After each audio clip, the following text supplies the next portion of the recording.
the largest bats in the world. And this bullfrog can have a wingspan of 5 feet long. There you are. Well, Yuri has 5 toes on its foot and 4 fingers, almost 7 inches. Stretching wings.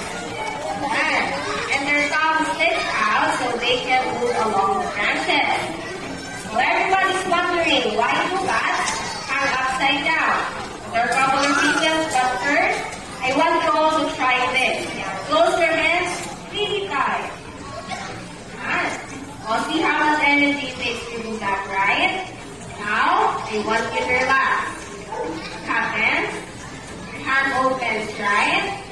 All the bat claws work the opposite. When they are relaxed, their claws are closed. When they hang, they're actually more comfortable. And the other reason is, their legs are so small and so thin that it is not designed to walk or take off from the ground like a bird.